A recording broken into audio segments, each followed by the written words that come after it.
hereby approved for third and final reading. Kung gaanong sa loob lang ng lagpas 6 na buwan, masigasig na ipinasa at nalagdaan ang batas para buuin ang Maharlika Investment Fund, biglang kumambyo ang Malacanang. Iniutos ni Pangulong Bongbong Marcos na wag munang ipatupad ang implementing rules and regulations ng batas batay sa memorandum na pirmado niya noon pang October 12. Paliwanag ng Office of the Executive Secretary, gusto raw ni Pangulong Marcos na busisiin pa ang IRR para matiyak na masusunod ang layo ng pondo ng may nakalatag na safeguards para sa transparency at accountability.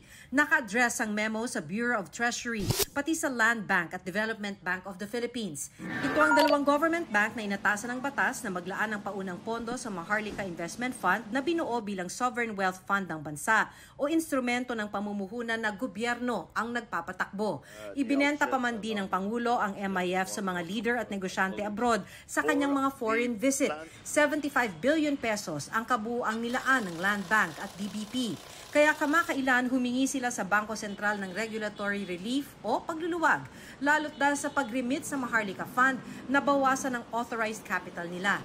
Mas mababa sa minimum requirements ng BSP sa dapat na kapital nila para makabayad sa mga utang at maiwasan ang bank run o pagkasaid ang kanilang pondo. Sabi tuloy ng nag-iisang senador na tumuto sa Maharlika Fund, tila lumilinaw ng hindi totoo ang pagtitiyak ni Finance Secretary Benjamin Diokno na may sobrang pondo ang Land Bank at DBP para ilaan sa Maharlika Fund. Ang MIF, kasama ng kanyang mga kahinaan, ay nakaambang bawasan ang kakayahan ng LBP at DBP na magbigay ng pautang para sa mga magsasaka, mangingisda, at mga agri-negosyante. Sinusubukan pa ng GMA Integrated News na makuna ng reaksyon si Diokno na tatayong chairman ng MIF batay sa IRR.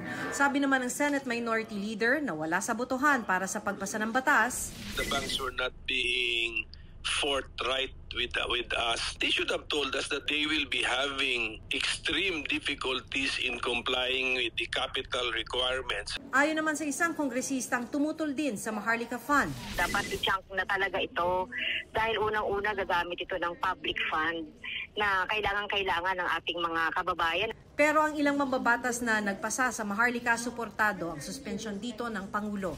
He has access to data. And so, as I said, he has his reasons. And so, we trust him in this. Hindi nakasaad kung hanggang kailan iiral ang suspensyon. Nakikita pa man din ni Diokno na magiging operational ang MIF bago matapos ang taon. Sabi ng chairperson ng Technical Working Group na bumuo ng batas, on track pa rin daw sa target ang pagsisimula ng programa. Para sa GMA Integrated News, Maki Pulido, ang inyong saksi. Mga kapuso, sama-sama tayong maging saksi. Mag-subscribe sa GMA Integrated News sa YouTube. Para sa mga kapuso abroad, samahan niyo kami sa GMA Pinoy TV at sa www.gmanews.tv.